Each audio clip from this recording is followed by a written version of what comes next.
हात धुन्छौ र साबुन पानीले धुन्छु नि कति बेला धुन्छौ र छिनछिनमै धुन्छु नि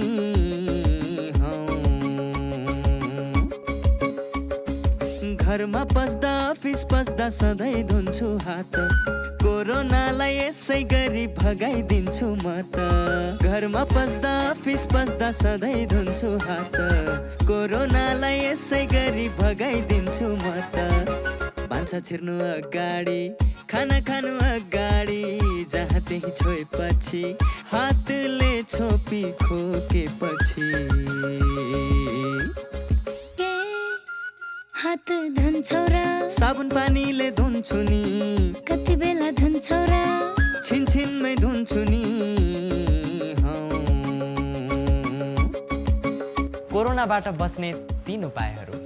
व्यक्ति बीच 2 मिटर टाढा बस्ने, घरबाट बाहिर निस्कँदा मास्क लगाउने र बेला बेलामा साबुन पानीले मिच्ची 20 सेकेन्डसम्म हात धुने। कोरोनाबाट आफू पनि बचौँ र अरूलाई पनि बचाउँ।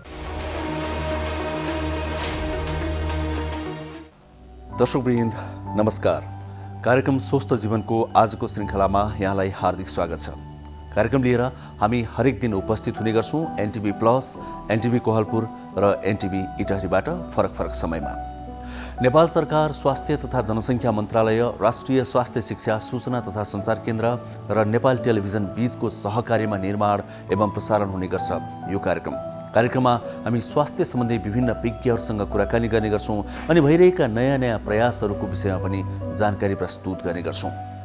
समृद्ध नेपाल सुखी नेपाली भनेर जुन हामीले राष्ट्रिय आकांक्षा अँगालेका छौँ त्यो आकांक्षा पूरा गर्नका लागि हरेक नागरिक स्वस्थ हुनुपर्छ भन्ने आशयले राज्यले अर्थात् सरकारले जुन पहल गरिएको छ त्यसमा इँटा थप्ने प्रयासस्वरूप हामीले यो कार्यक्रम सुरु गरेका हौँ।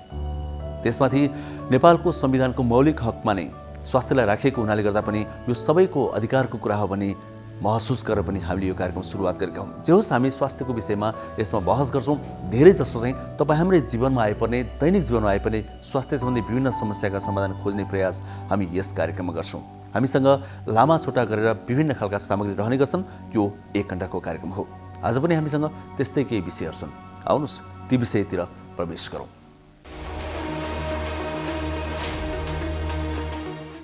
दर्शकवृन्द, जब कोरोना भाइरस विरुद्धको खोप संसारमा आयो नेपालमा भाइरस देखिएको ठिक 1 वर्षपछि खोप लगाउन थालिसकेको छ।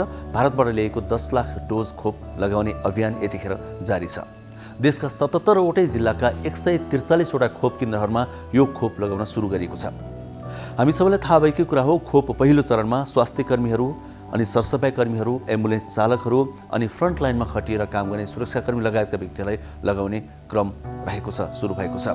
सुरुमा 4,30,000 व्यक्तिलाई खोप लगाउने भनेर लगाइराखिएको छ र यो क्रम अझै केही दिन चल्नेछ। यस विषयमा हामी एउटा रिपोर्ट प्रस्तुत गर्दैछौँ। किनभने यो आवश्यकता किन पनि महसुस भयो भने केही व्यक्तिहरूको गुनासो आउन थाल्यो कि खोप लगाएपछि ज्वरो आउने, जिउ दुख्ने लगायतका समस्या भयो।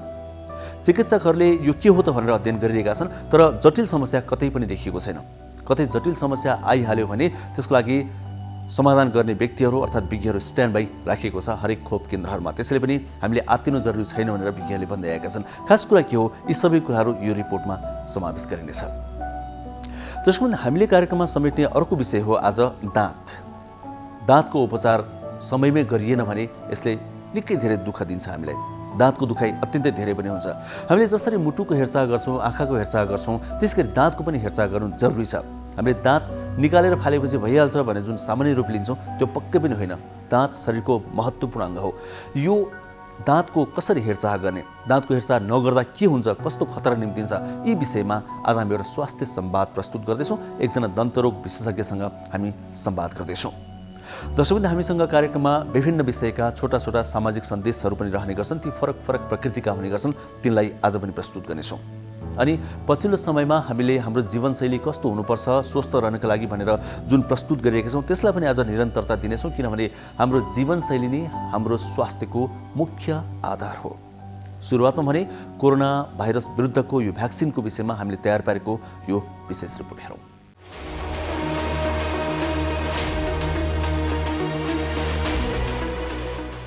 कोभिड-19 विरुद्धको कोभिसिल्ड खोप लगाउँदा कतिपयलाई सामान्य असर देखिएको छ। स्वास्थ्य तथा जनसङ्ख्या मन्त्रालयले खोप लगाएपछि केहीमा सामान्य असर देखिएको जनाएको छ, तर कोही पनि चिकित्सा छैनन् भने कोही पनि अस्पताल भर्ना भएका छैनन्, घरमै आराम गरिरहेका छन्। खोप लगाएको ठाउँ रातो हुने, सुन्निने, चिलाउने, टाउको दुख्ने जस्ता सामान्य असर देखिएको छ। खोप लगाएका व्यक्तिमा सामान्य असर देखिएको र ती सबै व्यक्तिमा देखिएका असर केही समय पश्चात आफै निको भएको छ। खोपले काम गर्न थालेपछि त्यस्ता सामान्य असर देखिने गर्दछ।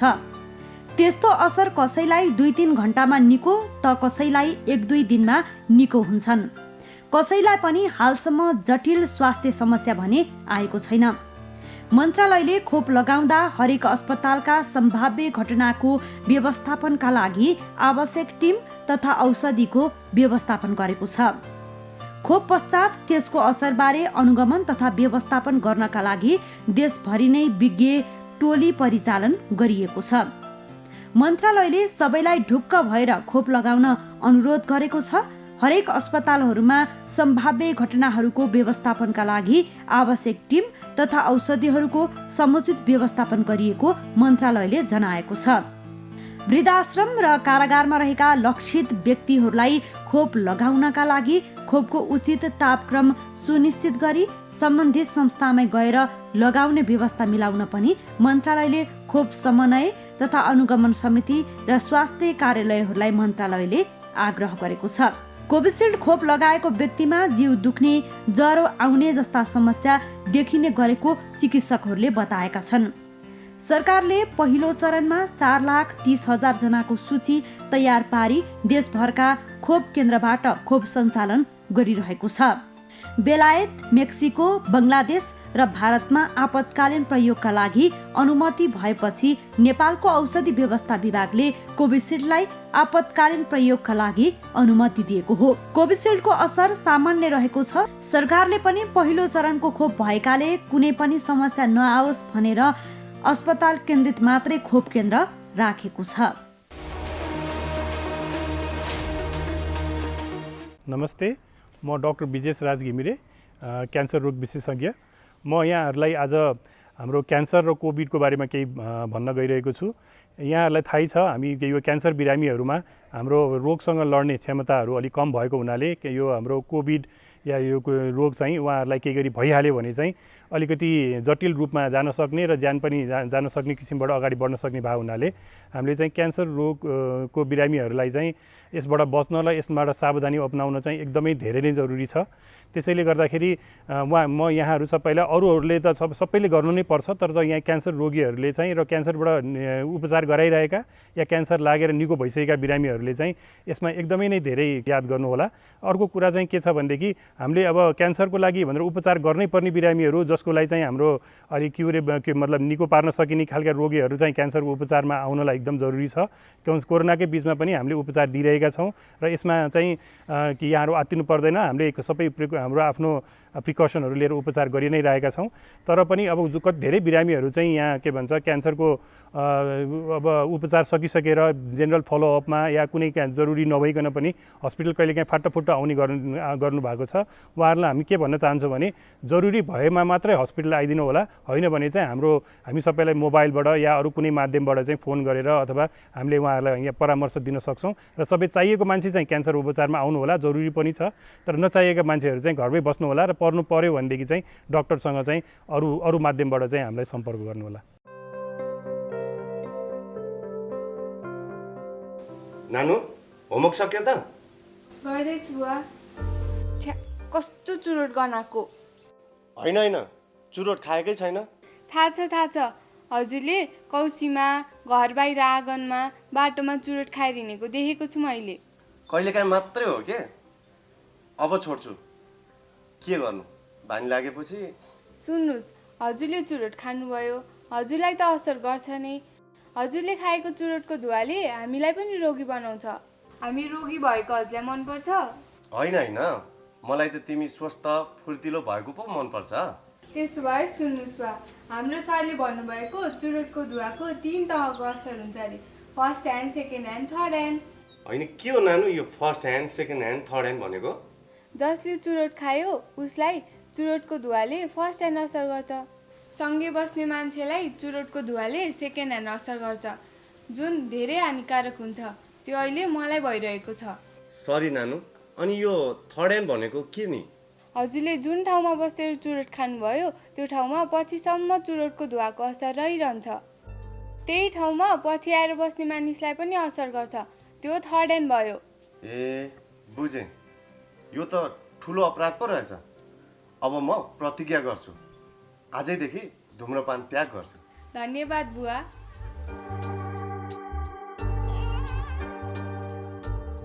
कोरोना भाइरस महामारीको अवस्थामा सुरक्षित गर्भावस्था। गर्भावस्था एक विशेष अवस्था हो, चाहे कोरोना भाइरस कोभिड-19 महामारीको बेला नै किन नहोस्। विपद वा सामान्य अवस्था जे भए तापनि गर्भवती तथा उनको गर्भमा रहेको बच्चालाई विशेष हेरचाह र स्याहार चाहिन्छ। गर्भवतीमा पनि कोरोना भाइरसको संक्रमण हुन सक्छ, त्यसैले कोभिड-19 का लक्षणका साथै गर्भावस्थामा देखिन सक्ने खतराका लक्षणहरूबारे जानकारी राखौं।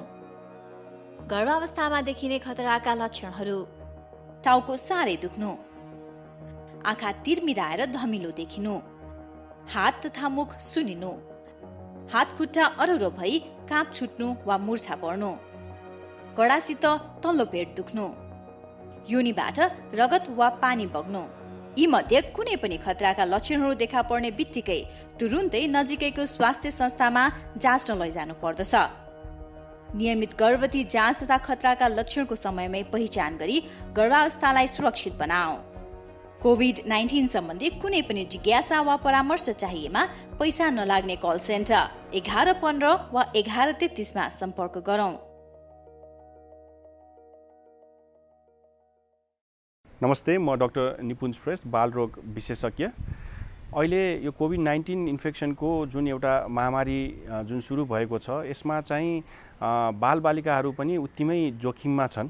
हामीले बालबालिकाहरूलाई यो कोभिड इन्फेक्सनबाट जोगाउनु धेरै जरुरी देखिन्छ। अब बालबालिकालाई जोगाउनको लागि हामीले जुन ठुलो मान्छेहरूको लागि भन्छौँ त्यस्तै नै हो। मास्कको प्रपर युज हुनु पर्यो, हात टाइममा धोइराख्नु पर्यो, ह्यान्ड सेनिटाइजरहरू युज गरिराख्नु पर्यो, सोसियल डिस्टेन्स मेन्टेन गर्नु पर्यो, बच्चाहरू बाहिर गएर अरूसँग धेरै घुलमिल हुनु भएन, घरमै बसिराख्नु पर्यो। यति हामीले गऱ्यौँ भने हामीले बालबालिकाहरूलाई पनि यो कोभिड-19 को इन्फेक्सनबाट बचाउन सक्छौँ। यो भन्दै बच्चाहरू जब घरमा हुन्छन् उसलाई घरमा चाहिँ एउटा ह्याप्पी इन्भाइरोमेन्ट पनि हामीले राखिदिनु पर्यो। बुवा आमाले बच्चालाई के गरेर खुसी राख्न सकिन्छ, हैन, उसको इन्ट्रेस्ट के छ, म्युजिक गर्न चाहन्छ कि आर्ट गर्न चाहन्छ कि कुनै खेल घरभित्रै खेल्न चाहन्छ कि, त्यो सबमा बुवा आमा पनि इन्भल्भ भएर उसलाई चाहिँ खुसी राख्न सक्नुभयो भने उसलाई यो सिनारियो जुन अहिले कोभिड सिनारियो छ त्यसबाट हामी सुरक्षित राख्न सक्छौँ र उसको मानसिक र शारीरिक विकासमा पनि हामी मद्दत गर्न सक्छौँ जस्तो चाहिँ हामीलाई लाग्छ। महिलाको शरीरमा पाठेघर रहनुपर्ने निश्चित ठाउँ छोडेर योनिबाट बाहिर आउनु पाठेघर खस्नु वा आङ खस्नु हो। यो समस्या किशोरीदेखि वृद्ध महिलाहरूमा देखिन सक्छ। पाठेघर खस्नुका कारणहरू: कम उमेरमा विवाह गर्नाले, कम उमेरमा बच्चा जन्माउनाले, गर्भान्तर नगरी वर्षेनी बच्चा जन्माउनाले, बच्चा जन्मिसकेपछि चाँडै साल झरेन भने बल प्रयोग गरी साल निकाल्नाले, गर्भवती र सुत्केरी अवस्थामा राम्रो पोषण र स्याहार नपाउनाले, सुत्केरी अवस्थामा गरौँ भारी उचाल्ने र बोक्ने गर्दा र लामो समयसम्म निरन्तर खोकी लागिरहनाले हुन सक्छ। पाठेघर खस्दा देखिने लक्षणहरू: ढाड र कम्बर दुख्ने, टुक्रुक्क बस्दा खोक्दा बल गरेर कन्दा, भारी बोक्दा हिँड्दा अप्ठ्यारो हुने वा तल योनिबाट केही डल्लो झरेको जस्तो हुन्छ, सेतो पानी बग्ने, खोक्दा हाँस्दा अलिअलि पिसाब छुइने, बाहिर निस्केको पाठेघर घाउ हुने, सङ्क्रमण हुने पनि हुन सक्छ। पाठेघर खसेको छ भने महिला स्वयंले लाज नमानी तुरुन्तै स्वास्थ्य संस्थामा गई सेवा र सल्लाह लिनुपर्दछ। नमस्ते, म डाक्टर रोशन पोखरेल, प्रमुख विशेषज्ञ स्वास्थ्य मन्त्रालय। पेसाले म मानसिक रोग विशेषज्ञ हुँ। कोरोना रोग अहिले जुन भयावह रूपमा देखा परेको छ, योसँग हामी डराउनु चाहिँ पर्यो, योसँग हामी सचेत हुनु पर्यो। तर के बुझ्नु पर्यो भने जुन चाहिँ अहिले यसले गर्दाखेरि डर त्रास देखिएको छ त्यसलाई चाहिँ नलिकन अगाडि बढ्न सक्यौँ, यो निको हुन्छ। 95 देखि 98% कोरोना भएका व्यक्तिहरू पुरै निको हुन्छन्। नेपालमा त 99% नै निको हुने रेट छ। त्यही भएर निको हुन्छ, लागिहाल्यो भने आत्तिनु पर्दैन। खालि हामीले 3टा चिज SMS भन्छौँ, एउटा सामाजिक दूरी, मास्क लाउने र सेनिटाइज गर्ने अथवा बारम्बार हात धुने गर्न सक्यौँ र आफ्नो व्यवहारमा केही परिवर्तन गर्न सक्यौँ भने कोरोना लाग्दैन। लागिहाल्यो पनि यसको उपचार छैन। अटोमेटिक 14 दिनसम्म तपाईँले आफ्नो व्यवहारमा परिवर्तन गर्न सक्नुभयो र गाह्रो भएको खण्डमा अस्पताल जानुभयो भने यो निको हुन्छ भन्ने सन्देश चाहिँ सबैलाई दिन चाहन्छु। होइन ए दुर्गा, तिमीहरूको बिहा भएको त 3 वर्ष भइसक्यो, बच्चा जन्माउने त कुरै छैन बा। अब उहाँ भर्खर जागिर लाग्नु भएको, फेरि त्यति राम्रो कमाइ पनि छैन। अहिले नै बच्चा जन्माएर कसरी हुर्काउने? तपाईँले जस्तै वर्षेनी जन्माउनु राम्रो हो त। मैले तपाईँलाई पहिले भनेको थिएँ नि परिवार नियोजनको साधन अपनाउनु भनेर, तर मान्नु भएन। खै मैले त उहाँलाई भनेको नि, वास्तै गर्नुहुन्न। मैले त दिदी 5 वर्ष काम गर्ने पाखुरामा इम्प्लान्ट लगाएको छु नि। अर्को आयुसिटी भन्ने पनि हुन्छ, त्यसले एकपटक लगाएपछि 12 वर्षसम्म गर्भ रोक्छ। फेरि बिचमा सन्तानको इच्छा भए निकाल्न पनि मिल्छ। सजिलोको लागि त पिल सकी खाएको भए नि भइहाल्थ्यो नि। त्यही त, अनि 3 महिने सुई पनि छ। नभए दाइले गर्न परेको गरेको भए पनि त हुन्थ्यो। ए परिवार नियोजनको त धेरै साधनहरू रहेछ नि है। अब त म पनि सीमानसँगै स्वास्थ्य चौकीमा गएर परिवार नियोजनको साधन रोजेर प्रयोग गर्छु। सही भन्नुभयो लक्ष्मी दिदीले। जन्मान्तर र इच्छा अनुसार सन्तान जन्माउन अनि सुखी परिवारको लागि परिवार नियोजनको साधन अपनाउनुहोस्।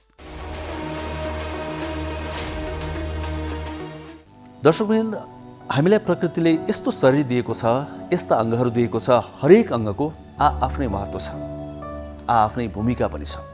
तीमध्येको एउटा अङ्गको कुरा गर्दैछौँ आज हामी। अब एकैछिन, त्यो हो दाँत।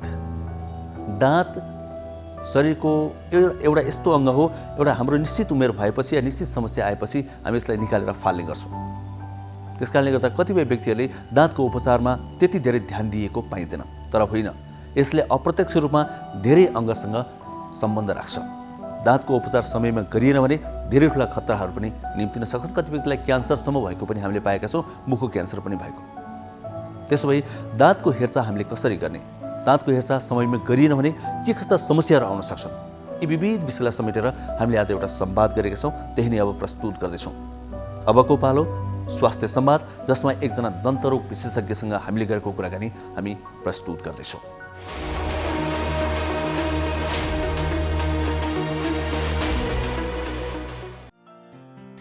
दाँतको भूमिका खाना चपाउनका लागि मात्रै होइन, हामीलाई सुन्दर देखाउन पनि हुन्छ।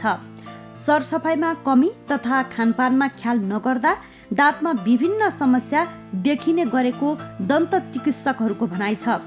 सरसफाइमा कमी तथा खानपानमा ख्याल नगर्दा दाँतमा विभिन्न समस्या आउन सक्छ। दाँतको सही उपचार नपाएर धेरै जटिल परिस्थिति सिर्जना हुन सक्ने चिकित्सकहरू बताउँछन्। अहिले प्रविधिको विकाससँगै दन्त चिकित्सा क्षेत्र फराकिलो भएको छ।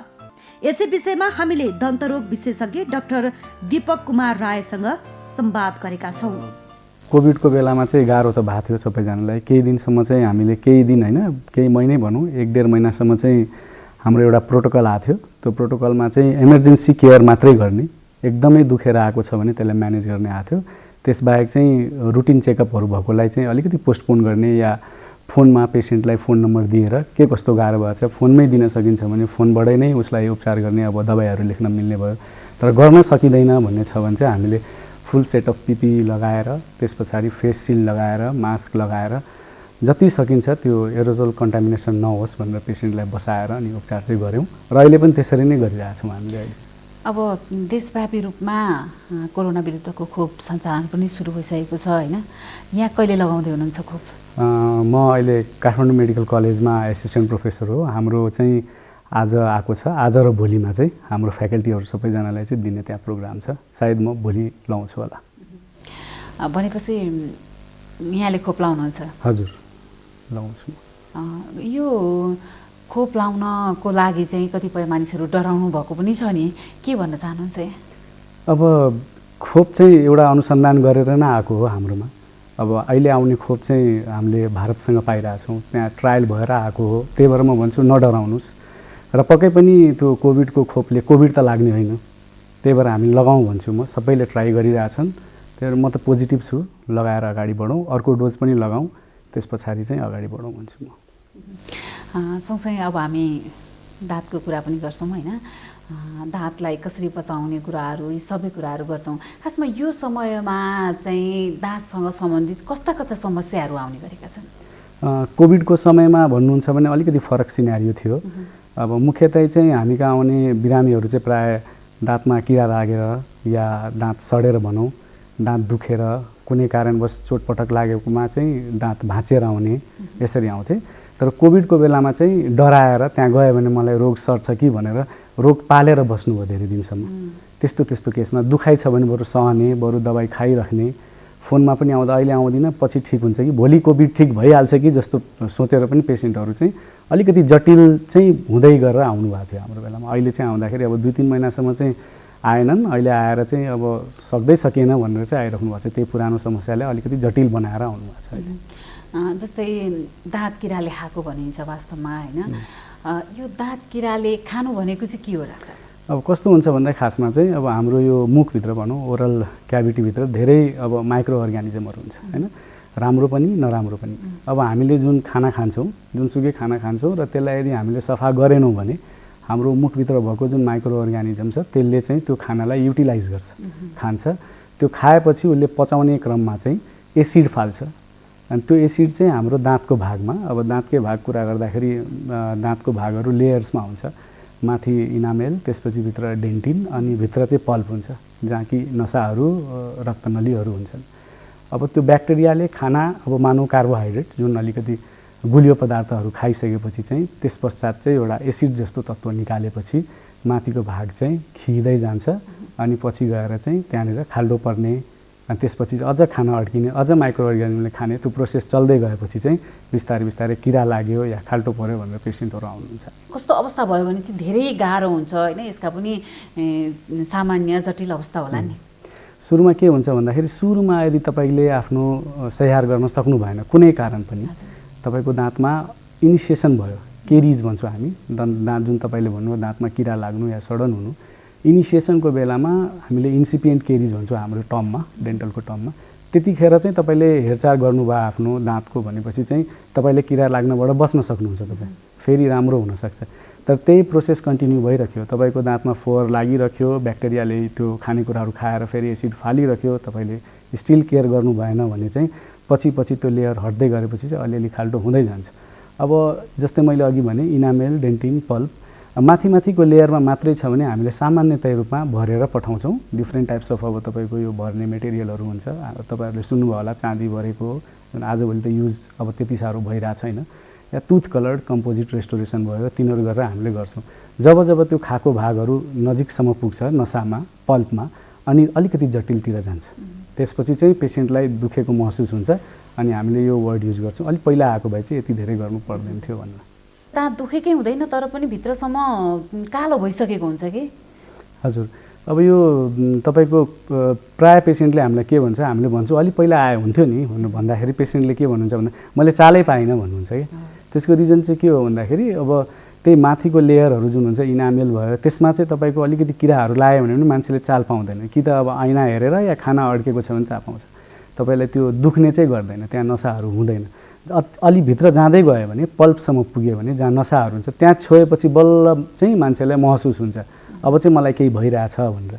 हो त्यस्तो केसमा चाहिँ हामीले अब जरेबाट उपचार गर्नु पर्यो, जसलाई आरसिटी भन्छौँ हामी, रुट क्यानाल ट्रिटमेन्ट, त्यो गर्नु पर्यो भन्छौँ। त्यो जुन इन्फेक्टेड नसाहरू छ त्यो इन्फेक्टेड नसाहरू हामीले निकाल्छौँ, सफा गर्छौँ र एउटा बायोकम्प्याटिबल मेटेरियल जसले तपाईँलाई शरीरमा हानि गर्दैन त्यसले चाहिँ जरैसम्म भरिदिन्छौँ अनि उपचार गर्छौँ। एकपटक भरिन्छ नि दाँत, त्यो दाँत भरेपछि ढुक्क हुने अवस्था चाहिँ हुन्छ कि हुँदैन? होइन, यस्तो यो पनि एउटा कमन हो। आज मैले डेन्टिस्टकोमा मैले जचाएँ भने चाहिँ अब मलाई लाइफ लङ ठिक भयो भने तपाईँले स्याहार त गरिराख्नुपर्ने हुन्छ।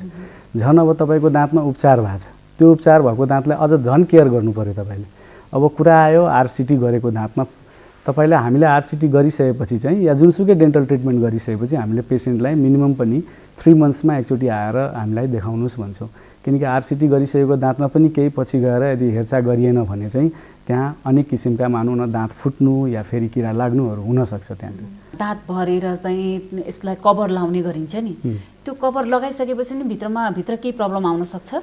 हजुर, दाँत अब यस्तो हो, तपाईँको दाँतमा कभर चाहिँ किन लाउने भन्ने कुरा आयो, या सबै दाँतमा लाउने कि नलाउने भन्नुहुन्छ। हामीले आरसिटी गरिसकेपछि आरसिटी किन गरियो त किनकि आरसिटी चाहिँ अब त्यो दाँतमा चाहिँ खाल्टो पर्यो फर इक्जाम्पल या किरा लाग्यो दाँतको केही भाग त लस भएको छ त्यहाँ त्यो लस भइसकेपछि हामीले आरसिटी त गऱ्यौँ आरसिटी गर्दा पनि अलिकति हामीले किरा लागेको भागहरू हटाउँछौँ झन् दाँत अलिकति झन् ठुलो देखिन्छ दुलोहरू परेको जस्तो देखिन्छ अब त्यो दाँतमा जरेसम्म त भर्यो तर त्यो दाँत विक हुन्छ क्या किनकि सबैमा हुँदैन अब तपाईँ कुन स्टेजमा हामीसँग आइपुग्नु हामी कहाँ इनिसियल स्टेजमा आइपुग्नु भयो भने तपाईँको थोरै मात्रै दाँतको भाग खाएको हुन्छ त्यही भएर हामी त्यहाँ भरिदिन्छौँ पठाउँछौँ तर एकदम धेरै खाएको छ भने त हामीले आरसिटी गरिसकेपछि दाँतको भाग त धेरै लस भएको हुन्छ त्यही भएर दाँत फुट्ला कि चबाउने भने चबाउने बेलामा फुट्ला कि भनेर हामीले चाहिँ कभर गर्छौँ त्यसलाई अब सामान्यतः रूपमा चाहिँ क्यापिङ भन्छौँ या हामीले क्राउन भन्छौँ क्राउन लाउनु भन्छौँ हामीले त्यो क्राउन लगाइसकेपछि चाहिँ हजुरले त्यो क्राउन लगाइसकेपछि त्यसलाई केयर गर्नु पऱ्यो अब किनकि दाँत तपाईँले यसरी हाम्रो दाँतहरू यसरी हुन्छ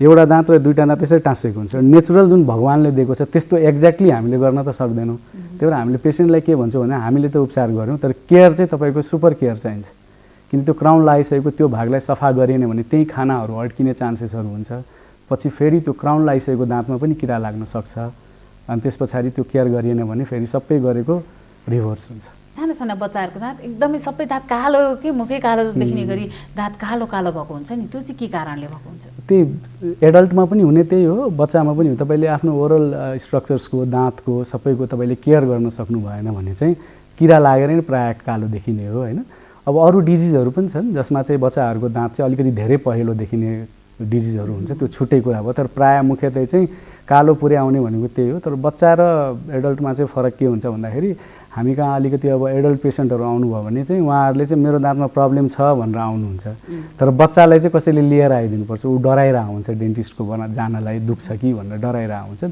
तर त्यस्तो बेलामा चाहिँ चाहिने भनेको चाहिँ प्यारेन्टल केयर हो उसलाई एउटा कसैको निगरानीमा ब्रस गर्न सिकाउने त्यसपछि उसलाई चाहिँ केयर गर्न लाउने तिनीहरू भयो भने चाहिँ अलिक कम गर्न सकिन्छ 5-6 महिनादेखि आउँछ दाँत आयो भने केयर गर्नुहोस् त्योभन्दा पहिला पनि दाँत यदि आएको छैन भने पनि हामीले यो जहरू जति छ त्यहाँनिर चाहिँ हामीले एकदम सफ्ट कपडाले त्यसलाई चाहिँ सफा गर्नुपर्छ दुध खाने बच्चाले पनि त्यो सफा गर्नु परिरहेको हुन्छ हामीले भनेपछि दाँत आउने ठाउँमा पनि सफा गर्नुपर्छ त्यो पुरै एरियामा किनकि उसले दुध त खाइरहेको हुन्छ त्यसमा मुख चाहिँ सफा राख्नु पर्यो भाँचेको दाँतको चाहिँ कस्तो कस्तो उपचार छ त अहिले प्राय हामीले देखेको चाहिँ अगाडिको दाँतहरू चाहिँ प्राय खस्दाखेरि मानौँ न बच्चाहरू खेल्दाखेरि प्राय या रोड ट्राफिक एक्सिडेन्ट हुँदाखेरि त अब जुनसुकै दाँतमा इन्भल्भमेन्ट हुन्छ त्यो फ्र्याक्चर भयो भने हामीले हेर्छौँ कुन लेभलमा फ्र्याक्चर भएको छ भनेर हेर्छौँ हामीले माथि अलिअलि मात्रै भएको छ भने त्यसलाई कसरी गर्ने या फेरि त्यसमा पनि तलसम्म गएको छ भने कसरी गर्ने भनेर माथि माथिको लेयरसम्म मात्रै गएको छ भने हामी सामान्य त्यस्तै कलरको रेस्टोरेसनले हामीले त्यसलाई बनाइदिन्छौँ भनौँ न हामीले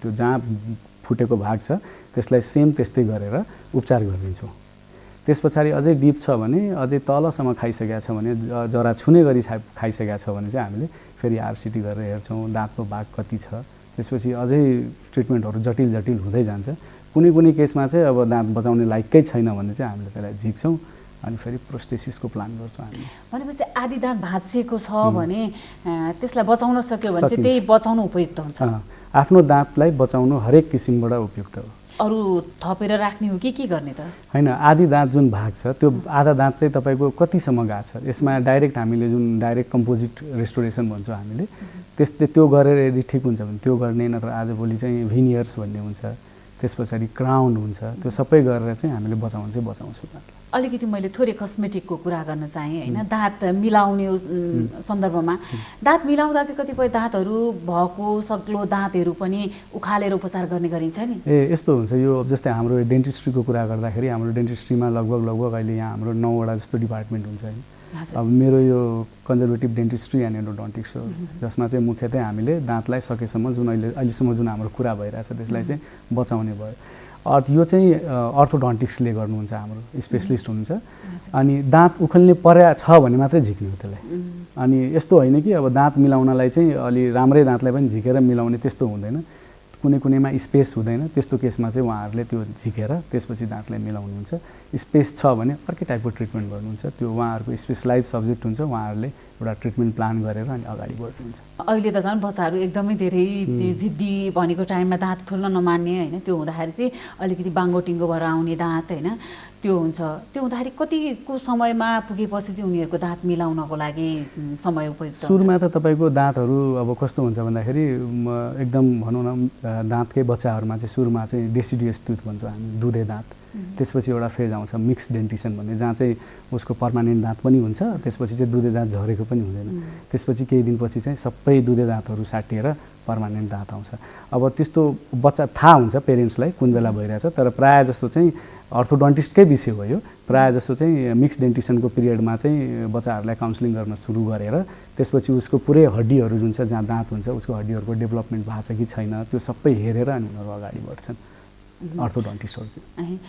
डाक्टर साहब जस्तै अब दाँत झर्छ होइन, दाँत किराले खाएर एकदम त्यो जरैदेखि फाल्नुपर्ने अवस्था जुन हुन्छ नि, त्यो अवस्थामा एउटा दाँत झरेको छ भने त्यो दाँतमा चाहिँ अर्को दाँत रोप्ने पनि भनिन्छ होइन। दाँत रोप्दा उपयुक्त हुन्छ कि त्यसलाई चाहिँ कसैलाई त दुईपट्टिको दाँतको सपोर्ट लिएर चाहिँ बिचको एउटा दाँत राख्ने, दुईपट्टिको दाँत स्केलिङ गरेर एकदम त्यसलाई चाहिँ सानो सानो बनाएर त्यसमा पनि क्याप राखेर राख्ने चलन पनि छ नि, कुन उपयुक्त हुन्छ? यस्तो हुन्छ तपाईँको यो दाँत लस भयो या कुन जुनसुकै कारणले, या त हामीले बचाउन सकेनौँ एकदमै जटिल थियो, या पेसेन्टले पहिल्यै दुखेर कतै झिक्नु भयो भने त्यहाँ एउटा प्रोस्थेसिस चाहियो भनेपछि त्यसलाई रिप्लेसमेन्ट चाहियो।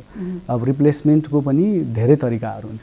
एउटा चाहिँ अब लाउने झिक्ने टाइपको लाउँछन् कतिजनाले, त्यो लाउने झिक्ने दाँत हुन्छ पटक पटक सफा गर्नुपर्ने।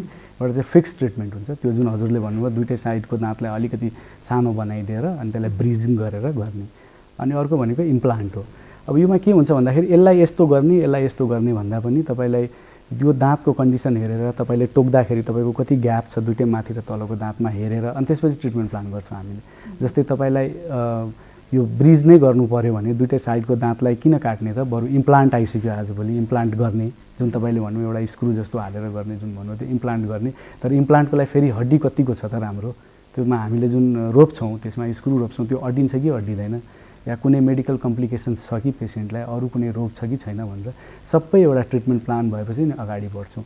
त्यही भएर चाहिँ यो केसमा यो गर्नुभन्दा चाहिँ एउटा पेसेन्टको चार्टै भन्छ हाम्रो क्या, यो पेसेन्टलाई यो छ, उसको दाँतमा यो समस्या छ, त्यही भएर हामी यतातिर जान्छौँ या यतातिर जान्छौँ, कुन उपयुक्त हुन्छ त्यही अनुसार गर्नुपर्छ। यी तपाईँ हामीले देखेका कुराहरू मात्रै होइन।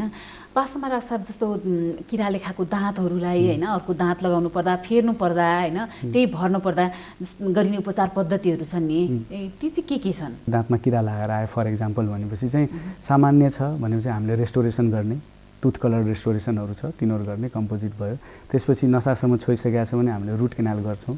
अब नसासम्म छोइसकेको छ तर दाँतको भाग पहिल्यै फुटेर आधाभन्दा धेरै गइसकेको छ भने हामीले पोस्ट एन्ड कोर भन्छौँ, एउटा सानो पिन जस्तो या फाइबर जस्तो हालेर दाँतको भाग बनाउने, त्यस पछाडि फेरि त्यसलाई क्राउन राख्ने, त्यो भयो। अब दाँत बचाउनै सकिएन या दाँत चाहिँ छैन भनेपछि चाहिँ हामीले प्रोस्थेसिसको अप्सन्सहरू या त फिक्स ट्रिटमेन्ट जुन अघि कुरा भयो या इम्प्लान्ट भयो तिनीहरू गर्न सकियो, यिनीहरू नै हो मुख्यतः। अब चाहिँ अरू दाँत मिलाउनु पर्यो, अगाडि दाँत आएको छ या राम्रो देखिरहेको छैन, त्यस्तो केसमा चाहिँ अर्थोडन्टिक ट्रिटमेन्ट्सहरू हुन्छ हाम्रो। त्यसबाहेक चाहिँ अब गिजा पनि महत्त्वपूर्ण हो हाम्रो। दाँतहरू सबै हड्डीमा त हुन्छ, गिजा र हड्डीसँग मिलेर दाँत त्यहाँ बलियो हुने हो। गिजा सम्बन्धी कुनै रोग भएको छ भने पेरियोडन्टल छ हाम्रो ट्रिटमेन्टहरू, पेरियोडन्टिस्ट हुनुहुन्छ उहाँहरूले गिजाहरूको राम्रो तरिकाले हेरिदिनुहुन्छ, त्यो तरिकाले गर्दाखेरि चाहिँ त्यसलाई पनि बचाउँछ। यहाँसम्म आइपुग्दा चाहिँ कस्ता कस्ता बिरामीहरू आइपुग्नुहुन्छ? मका प्रायः आउँदाखेरि चाहिँ अब मेरो विषय कन्जर्भेटिभ डेन्टिस्ट्री एन्ड एन्डोडन्टिक्स भनेपछि चाहिँ कन्जर्भ गर्ने, हामीले सकेसम्म दाँतलाई नझिक्ने, त्यो अहिलेसम्म जति हाम्रो कुरा भयो दाँत बचाउनेहरू त सबै फिल्डमा पर्छन्। प्लस एउटा स्पेसलाइज्ड भइसकेपछि चाहिँ प्रायः अब कुनै जटिल केस छ या मानव कसैले गर्न सक्नु भएको छैन या कुनै यस्तो कम्प्लिकेटेड हुन्छ कि त्यो स्पेसलिस्टले नै गरे भने ठिक हुन्छ भनेर डक्टरहरूले लेखेर पठाउनु भयो भने चाहिँ मका चाहिँ त्यस्तो केसेसहरू आइपुग्छ। अलिकति चिसो कुरा खाँदाखेरि पनि अलिकति तातो कुरा खाँदा पनि कहिले दाँत एकदम झनन्न गर्ने सिरिङ्ग गर्ने हुन्छ नि, के कारण होला यो चाहिँ? अब अहिले चिसोको मौसममा भन्नुहुन्छ भने अस्ति भर्खर एउटा पेसेन्टले पनि सुनाउनु भयो, अब चिसोको मौसममा हामीले विगत 2-3 महिनादेखि हामीले चिसो पानी खाएकै छैन, अहिले तुरुन्त कसैलाई चिसो पानी खान दिनु भने उसलाई चिसो फिल हुन्छ, त्यो नर्मल चिसो हो। तर तपाईँलाई कस्तो हुन्छ भन्दाखेरि अब दाँतमा कुनै किसिमको मानव किरा लागेर या भाँचेरै आछ या के भएको छ भने चाहिँ नसाहरू एक्सपोज भएको छ भने चाहिँ हाम्रो दाँतको नसाहरू एक्सपोज भएको छ भने चाहिँ चिसो तातो खाँदाखेरि चाहिँ त्यो नसाले एउटा सेन्सेसन दिएपछि चाहिँ हामीलाई लाग्ने हो त्यो चिसो भयो भने या तातो भयो भने नसा छोको छैन या कुनै पनि कारणले कहिलेकाहीँ चाहिँ अब विथ एज नै हाम्रो दाँतहरू खिइँदै जान्छ त्यस्तो केसमा पनि नसाहरू एक्सपोज भएको छ त्यस्तो केसहरू छ भने चाहिँ हामीलाई चिसो तातो लाग्ने हो। डाक्टर साहब जस्तै अब यो इमर्जेन्सीका कुराहरू भाँचिने टुक्रिने कुराहरू त एकतर्फी भइहाले होइन सामान्यतया मानिसको दाँतमा चाहिँ के कारण यी समस्याहरू हुने गर्छ?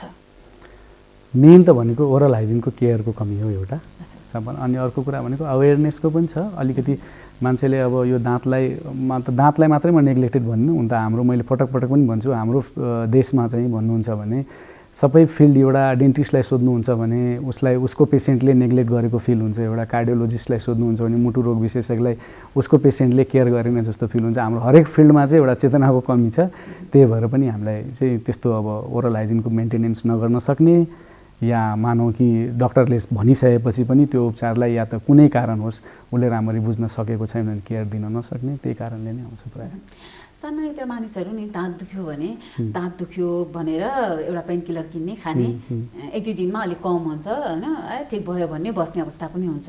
खास यस्तो कारणले गर्दा चाहिँ कस्तो असर गर्न सक्छ मानिसहरूलाई? त्यही अब झट्ट तपाईँलाई दुख्यो तपाईँले पेन किलर खानुभयो त्यो टाइम पिरियडमा तपाईँलाई चाहिँ पेन त्यसले रिलिफ गर्ला तर विदाउट प्रिस्क्रिप्सन मानौँ न एउटा चिकित्सकको परामर्श नलिकन तपाईँले त्यो खानु भएको छ भने चाहिँ पेन किलर मात्रै होइन कतिपयले त अब एन्टिबायोटिकहरू पनि हाई डोजको खाइरहेको हुन्छ। अब हामी कहाँ आउँदाखेरि हामीले लेख्ने सामान्य एन्टिबायोटिक उहाँले सुट नै गर्दैन पहिल्यै रेसिस्ट भइसकेको हुन्छ अनि एक त एन्टिबायोटिक रेसिस्टेन्ट पनि भयो या पेन किलर खाइराख्दाखेरि तत्काल त उसलाई ठिक होला तर रुट कज जुन छ जुन कारणले गर्दा उसलाई पेन भइरहेछ त्यो चाहिँ ठिक भएको हुँदैन त्यो अझ जटिल हुने भयो नि त झन् ढिलो भएपछि त होइन जटिल हुँदै जान्छ। जस्तै डाक्टर साहब अब यो दाँत सम्बन्धी समस्या भएका बिरामीहरूले भनौँ अर्थात् दाँतसँग सम्बन्धित समस्या हुन नदिनको लागि भनौँ होइन कस्तो प्रकारको खानपानमा ध्यान दिनुपर्ने हुन्छ? खानपानको बारेमा कुरा गर्दाखेरि चाहिँ अब प्रायः डेन्टिस्टलाई चाहिँ बच्चाहरूले पनि रुचाउँदैनन् हामीले गुलियो नखानु भन्छ तर कसले मान्छ तर म के भन्छु भन्दाखेरि गुलियोको यो प्रसङ्ग मात्रै हो तर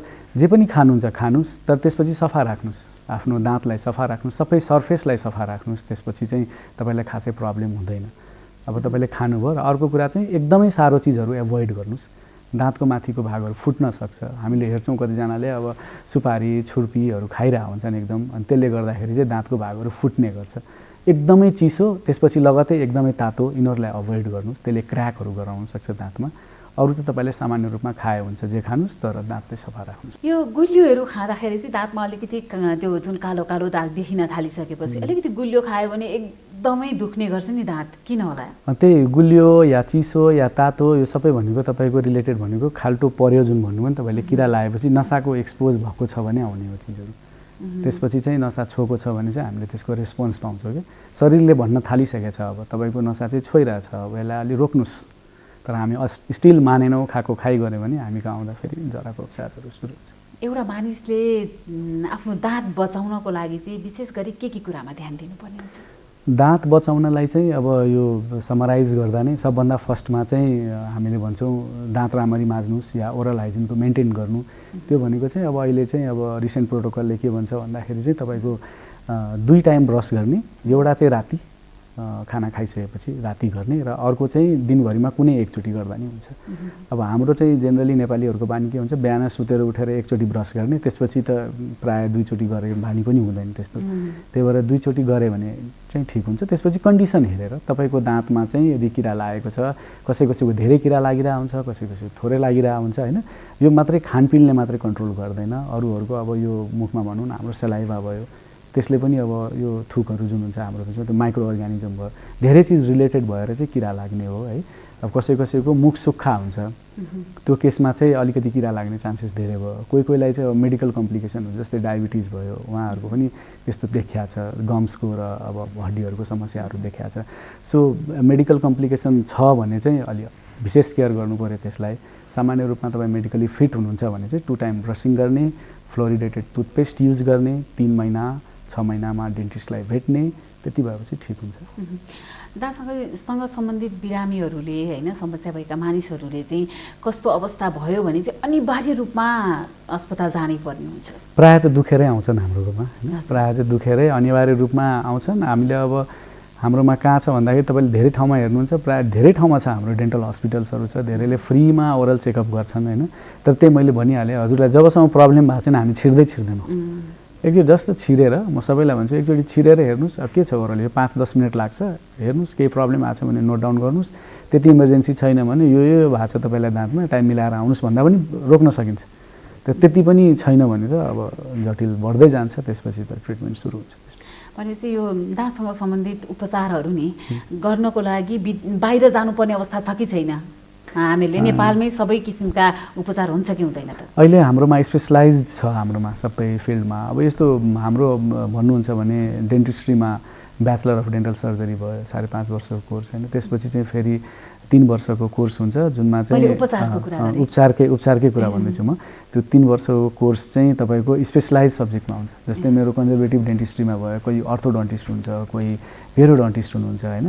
त्यस्तो केसमा चाहिँ के हुन्छ भन्दाखेरि अब एउटा बिडिएस पनि स्पेसलाइज कोर्स हो, उहाँहरूले पनि गर्नुहुन्छ सबै ट्रिटमेन्ट। तर नसकेको केस कहिलेकाहीँ हुन्छ, रेफरल आउँछ। सो हामी यहाँ चाहिँ अब रेफरल सिस्टम पनि अलिअलि डेभलप हुँदैछ। सो हाम्रो पार्टमा चाहिँ यदि भनियो भने चाहिँ लगभग सबै टाइपको ट्रिटमेन्ट चाहिँ हामीले गर्न सकिरहेछौँ अहिले। दाँतसँग सम्बन्धित उपचार चाहिँ अलिकति महँगो हुन्छ भनिन्छ नि, यस्तो यो मलाई चाहिँ यो अलिकति यो महँगो भन्छन्, पेसेन्टहरूले पनि यो महँगो भयो भन्छन्। तर दाँत अब यो डेन्टल सर्जरी हो हाम्रो सब्जेक्ट। हामीले चाहिँ जाँचेर डाइरेक्ट औषधि लेख्ने भए केही न केही चाहिँ दाँतमा गर्नै पर्ने हुन्छ, इन्टरभेन्सन गर्नै पर्ने हुन्छ। त्यो गर्दाखेरि हामीले केही न केही सामान युज गर्छौँ, फिलिङ मेटेरियल इक्जाम्पलको लागि फिलिङ मेटेरियल भयो या केही न केही सामान युज गर्छौँ। कुनै पनि सामान नेपालमा बन्दैन, सबै हामीले बाहिरकै सामान युज गर्ने होइन।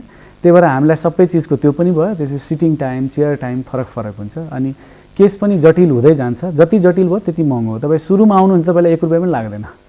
तपाईँ फ्रीमा ओरल चेकअप गराउनुहोस्, 3-3 महिनामा तपाईँले केही भएको छ भने तपाईँ त्यतिकै जानुभयो नि, तपाईँले त्यो बचाइराख्नु भयो, राखिराख्नु भयो, अनि 3 महिना 6 महिनापछि आफैले आउनुभयो भने चाहिँ त्यहाँनिर जटिल हुँदै गएपछि बढ्यो। जति कम्प्लेक्स भयो त्यति पैसा लाग्ने हो, सिम्पलमा लाग्ने। खर्चबाट पनि बच्नको लागि, दाँत पनि बचाउनको लागि दाँतको सुरुवाती अवस्थामै केयर गर्नु पर्यो। त्यो पनि भइरहेको छैन भने, थाहा छैन भने 3 महिनामा गएर डेन्टिस्टलाई भेट्नुहोस्। आजभोलि छ, धेरै ठाउँमा छ डेन्टल क्लिनिकहरू, एनएमसी प्राप्त डाक्टर साहबहरू काम गर्नुहुन्छ। त्यहाँ गएर मेरो के भएको छ भने हेर्ने, केही छैन भने पैसै लागेन।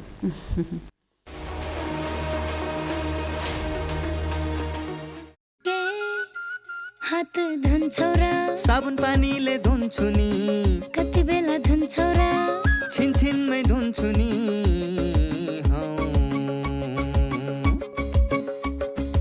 घरमा पस्दा अफिस पस्दा सधैँ धुन्छु हात, कोरोनालाई यसै गरी भगाइदिन्छु म त।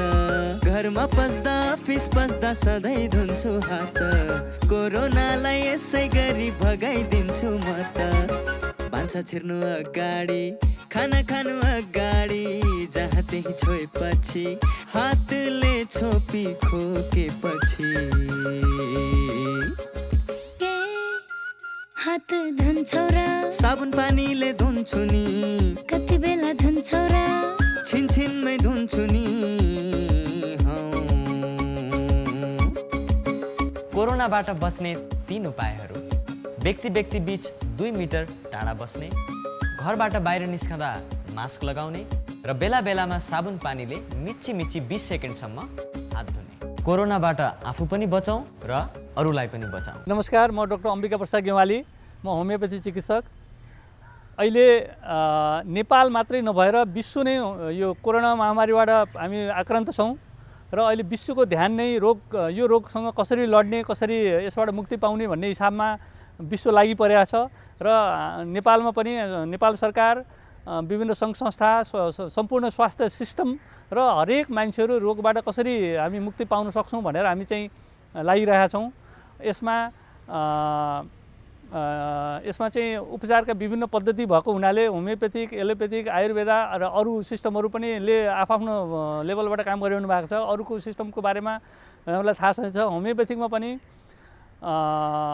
यो रोगसँग लड्ने, यसलाई प्रिभेन्सनको हिसाबबाट र रोग लागिसकेपछि पनि हामीले उपचार गर्ने औषधिहरू भएको हुनाले होमियोपेथिकले पनि यो रोगको उपचारको लागि हामीले योगदान दिइरहेका छौँ। नेपाल सरकारले एउटा प्रोटोकल बनाएर होमियोपेथिकलाई, आयुर्वेदलाई पनि जनमानसमा कसरी उपचार गर्ने भनेर प्रोटोकल तयार गरेर दिनुभएको छ।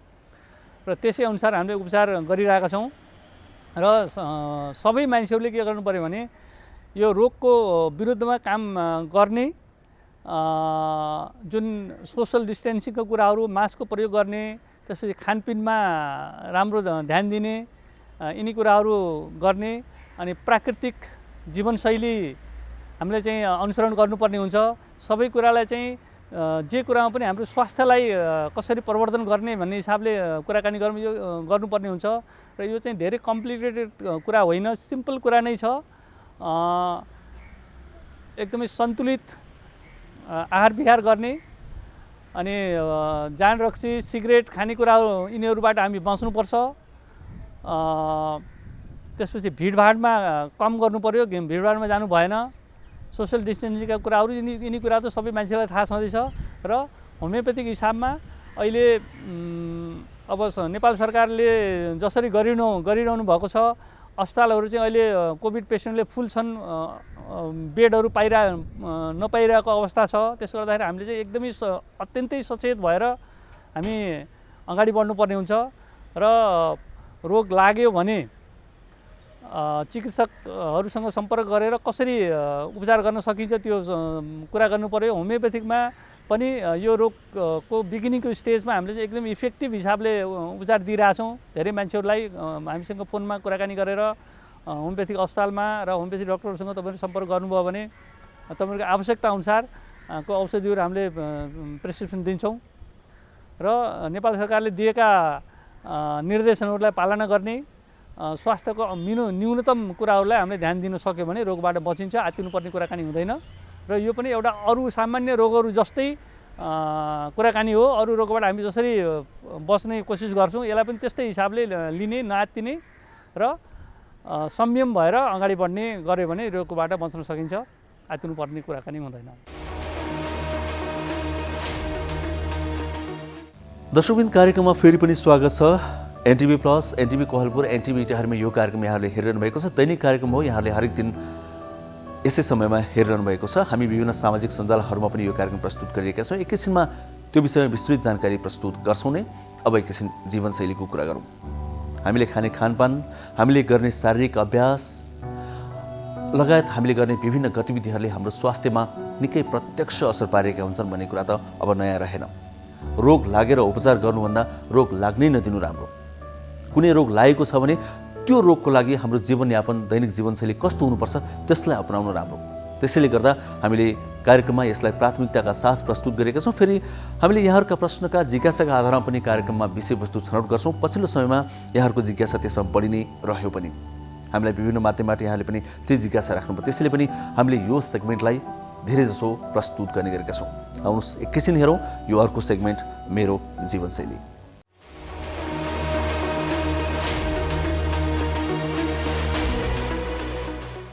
नमस्कार, म डाक्टर अमित जोशी। म चाहिँ बिएनबी हस्पिटल एकेबी सेन्टरको हाड जोड्नी तथा आर्थ्रोस्कोपी विशेषज्ञ। मेरो विशेषज्ञता चाहिँ खेलकुद सम्बन्धी भएको हुनाले म खेलकुद सम्बन्धी केही चिज यहाँहरूलाई टिप्सहरू दिन चाहन्छु। खेलकुद र एक्सर्साइज भनेको, व्यायाम भनेको चाहिँ एउटा स्वस्थ जीवनको इन्टेग्रल पार्ट, एउटा महत्त्वपूर्ण चिज हो। व्यायाम हामी सबैले गर्नुपर्छ, खेलकुदको आवश्यकता छ। व्यायाम, खेलकुदले हामी सबैलाई थाहा छ विभिन्न रोगहरूबाट रोकथाम गर्ने, विभिन्न रोगहरूबाट छुटकारा पाउने समेत हुनसक्छ। तर यो व्यायाम गर्दा, यो खेलकुद गर्दा चाहिँ विभिन्न ठाउँहरूमा, विभिन्न अङ्गहरूमा चोट लाग्न सक्ने सम्भावना पनि उत्तिकै हुन्छ। यो चोट लाग्नबाट बच्नको लागि विभिन्न किसिमका उपायहरू यहाँहरूले विभिन्न किताबहरू मार्फत, विभिन्न सोसियल मिडियाहरू मार्फत पनि प्राप्त गर्न सक्नुहुन्छ। महत्त्वपूर्ण कुरा म यहाँलाई के जानकारी दिन चाहन्छु भने कुनै पनि खेलकुद खेल्दै हुनुहुन्छ, कुनै पनि एक्सर्साइजहरू गर्नुहुन्छ भने त्यो खेलकुद खेल्नुभन्दा अगाडि, एक्सर्साइज गर्नुभन्दा अगाडि वार्मअप भन्छ हामी, त तात्तिनु, शरीरलाई तताउने भन्छौँ जुन हामीले नेपाली भाषामा, त्यो गर्नु चाहिँ एकदम जरुरी छ। सो विभिन्न खेलकुदहरूको लागि विभिन्न किसिमको वार्मअप गर्ने तरिकाहरू पनि युट्युब मार्फत अथवा अन्य मार्फत चाहिँ तपाईँहरूले खोजेर हेर्न सक्नुहुनेछ। अन्यथा तपाईँको नजिकैको फिजियोथेरापिस्ट अथवा डक्टरसँग सोधेर कस्तो किसिमको वार्मअप गर्ने, कस्तो किसिमको खेलकुद गर्दा त्यो पनि धेरै महत्त्वपूर्ण छ। खेलकुदबाट लागेका चोट, खेलकुदबाट लाग्ने चोटहरू चाहिँ अहिले आएर धेरै बढेको छ। मर्निङ वाक गर्दा, जगिङ गर्दा, ब्याडमिन्टन खेल्दा, यस्तो साधारण मान्छेहरूले गर्ने खेलहरू खेल्दाखेरि पनि चोटको प्रकारहरू धेरै गम्भीर र अहिलेको समयमा आएर बढेको छ। त्यसबाट रोक्नको लागि, त्यसबाट बच्नको लागि चाहिँ यहाँहरूले खेलकुद खेल्नुभन्दा अगाडि अथवा कुनै पनि व्यायामहरू गर्नुभन्दा अगाडि अलिकति वार्मअप गरेर त्यो व्यायाम गर्नुभयो, अलिकति वार्मअप गरेर त्यो खेलकुदहरू खेल्नुभयो भने विभिन्न किसिमका स्पोर्ट्स इन्जुरी, खेलकुदसँग सम्बन्धित चोटहरू चाहिँ कम हुन्छ। त्यसैले मेरो फेरि पनि यहाँहरूलाई के रिक्वेस्ट छ भने आफ्नो खेलसँग रिलेटेड, आफ्नो खेलसँग सम्बन्धित कस्तो व्यायाम गर्नु, कसरी वार्मअप गर्न जरुरी छ त्यसबारेमा जानकारी गरेर आफूलाई वार्मअप गराएर मात्रै खेल खेल्नुभयो भने विभिन्न किसिमका खेलकुदसँग सम्बन्धित चोटहरू कम हुन्छ। नमस्ते, म डाक्टर कुञ्जन आचार्य, नाक कान घाँटी विशेषज्ञ। हाम्रो स्वस्थ जीवनको लागि 2-3 कुरा भन्नु जस्तो लागेको छ मलाई। सबभन्दा पहिला हामीले स्वस्थ जीवनको लागि एक्सर्साइज, व्यायामको आवश्यकता पर्छ, एउटा कुरा। दोस्रो कुरा हाम्रो डाइटको आवश्यकता पर्छ, राम्रो डाइटको आवश्यकता पर्छ। र तेस्रो कुरा हाम्रो अहिले कोरोनाको टाइम भएको हुनाले हामीले अब कोरोनाबाट कसरी बच्ने भन्ने पनि हाम्रो प्राथमिकतामै पर्छ छ अहिलेको टाइममा। अब डाइट सबभन्दा पहिला व्यायामको कुरा गर्दा हामीले बिहान उठेदेखि हामीले एक्सर्साइज, जुनसुकै मान्छेले पनि एक्सर्साइज गर्नु राम्रो थियो, सबैजनालाई थाहा भएकै कुरा हो। र सबै अरू रोग, नाक कान घाँटीको मात्र नभएर अरू मुटुको, छातीको, फोक्सोको सबैतिरको रोगलाई व्यायामले चाहिँ कम गर्नमा सहयोग गर्छ भन्ने कुरा यहाँहरू सबैजनालाई थाहा नै छ। र व्यायाम चाहिँ हामीले आधा घन्टा जति मात्र गरे पनि पुग्छ। स्ट्रेचिङ एक्सर्साइजहरू मात्र गर्दा पनि हामीलाई धेरै सहयोग हुन्छ। त्यसले हाम्रो राम्रो रिजल्ट दिन्छ भन्ने कुरा अब अध्ययनहरूले देखाइसकेका छन्। त्यसपछि हाम्रो डाइटको कुरा आउँछ। डाइट हामीले स्वस्थ खानुपर्छ, सफा खानुपर्छ, पकाएर खानुपर्छ, जङ्क फुडहरू खानु हुँदैन। स्पेसली चाउचाउ, अब अनावश्यक जङ्क फुड खायो भने हाम्रो वेट बढ्छ। वेट बढेपछि त्यसले हामीलाई कोभिडलाई मात्र नभएर अरू सबै रोग निम्त्याउने सोर्स बन्न सक्छ। र तेस्रो कुरा हाम्रो अहिले कोभिडको टाइम भएको हुनाले हामीले सामाजिक दूरी कायम गर्ने, मास्क लगाउने र हात धुने, टाइममा हात धोयो भने हामीले कोभिडबाट पनि बच्न सकिन्छ। यो अहिलेको कोभिड चाहिँ स्पेसल कन्डिसन भएको हुनाले अब यो अरू रोगलाई पनि यसले असर गर्ने, अरूलाई झन् दीर्घ रोग भएको मान्छेहरूलाई झन् कठिन बनाउने, झन् अप्ठ्यारो बनाउने हुनाले कोभिडलाई पनि साथसाथै लिन अलिक स्वस्थ रहनको लागि कोभिडबाट बच्न पनि एकदमै जरुरी छ।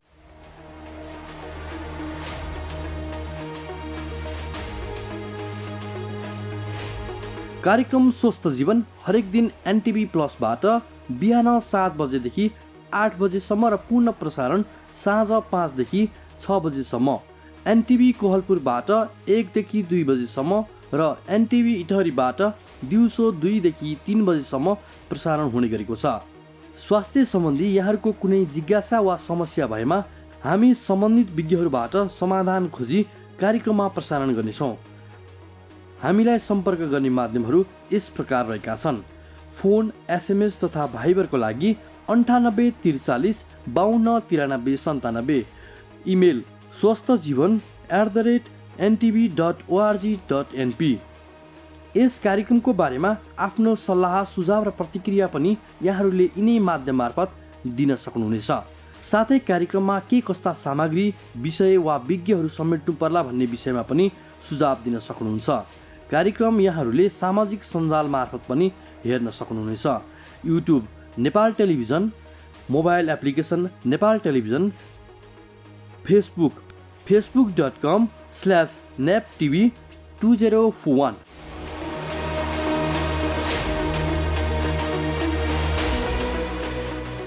दर्शकवृन्द, 1 घण्टाको समय पनि सकिन आँटिसक्यो। हामीले अब छुट्टिनुपर्छ एकैछिनमा।